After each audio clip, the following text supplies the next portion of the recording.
নমস্কার। পুরো একটা সেমিস্টার কেটে যাওয়ার পরে আজ হবে আমাদের ফ্রেশার্স প্রোগ্রাম, আর আমি কাতলা মুখো চলেছি সেই আনন্দে নাচতে নাচতে। জীবনে অন্য কিছুকে গায়ে না মাখলেও রোদটাকে একটু গায়ে মেখেই চলি। আজ প্রতি প্রশ্ন হলো, খাবারের বদলে ক্লাস করবি? আমি রাজ্য সরকারের কোনো একটা স্কিম ভেবে ঘাড় নেড়ে দিলাম। তারপরে বুঝলাম এখানে সত্যিই পড়তে বসতে হবে। সরকারের অন্য সমস্ত ব্যবস্থার মতো এটার মধ্যেও লুপহোল খুঁজতে গিয়ে বুঝলাম এখানকার দুখানা দরজাই বন্ধ।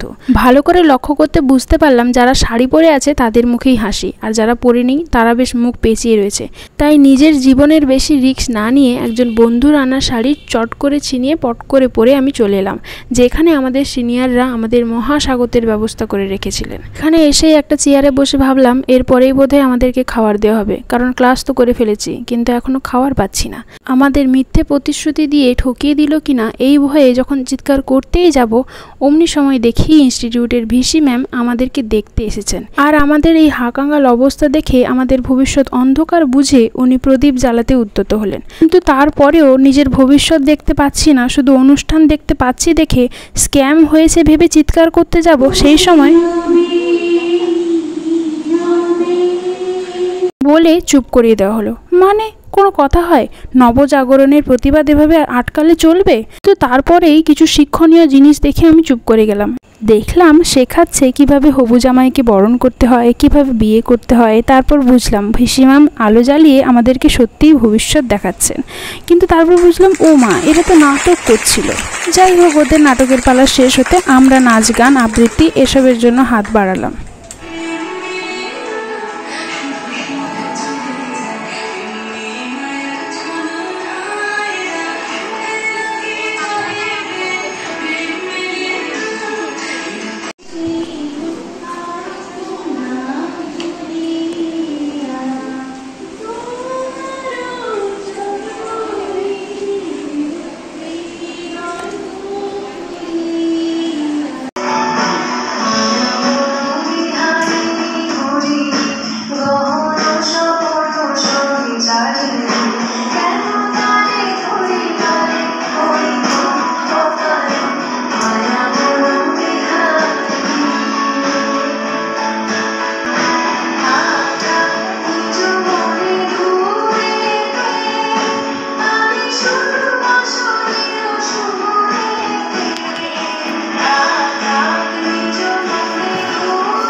এদিকে আমাদের জন্য তৈরি করা প্রোগ্রাম আমরা নিজেরাই পারফর্ম করে বেশ খুশি ছিলাম, কিন্তু তারপরেই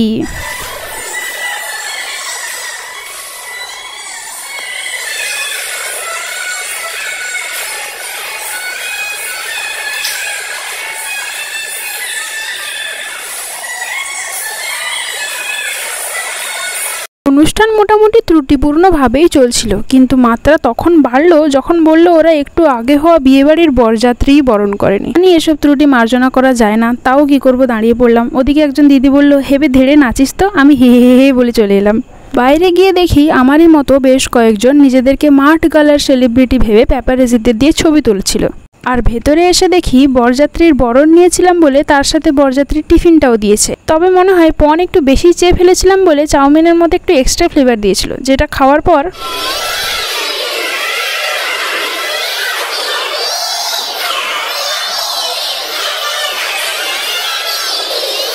তাই আজকের মোরাল অফ দ্য স্টোরি, পন দেবেন না, পন নেবেন না। বাই।